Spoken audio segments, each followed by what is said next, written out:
தினம்தோறும் விளக்கேற்ற நல்ல எண்ணெய் இதயம் நல்லெண்ணெய்.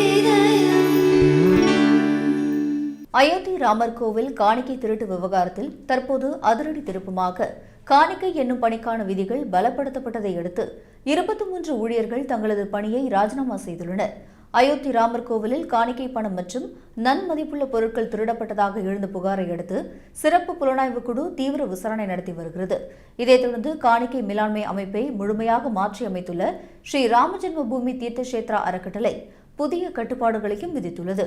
அதன்படி காணிக்கை என்னும் ஊழியர்கள் அனைவரும் கட்டாயமாக பாக்கெட்டுகள் இல்லாத ஆடைகளை மட்டுமே அணிய வேண்டும். கோவிலில் பணிபுரியும் ஊழியர்களுக்கு காவல்துறையினரால் அளிக்கப்படும் நடத்தை சான்றிதழ் கட்டாயமாக்கப்பட்டுள்ளது. முன்னதாக துப்புரவு பணியாளர்களும் காணிக்கை என்னும் பணியில் ஈடுபடுத்தப்பட்ட நிலையில் இனி அவர்களுக்கான பணிகளில் மட்டுமே ஈடுபடுவார்கள் என அறிவிக்கப்பட்டுள்ளது. அது மட்டுமின்றி ரொக்கப்பணத்தை எண்ணுவதற்கு தனி சிறப்பு பிரிவு ஊழியர்கள் நியமிக்கப்படுவர் என்றும் கோவில் அறக்கட்டளை அறிவித்துள்ளது.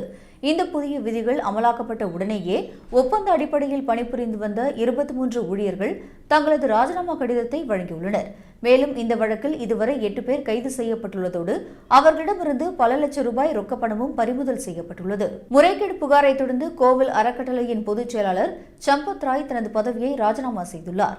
அவருக்கு பதிலாக பஜ்ரங் பாக்ரா நியமிக்கப்பட்டுள்ளார்.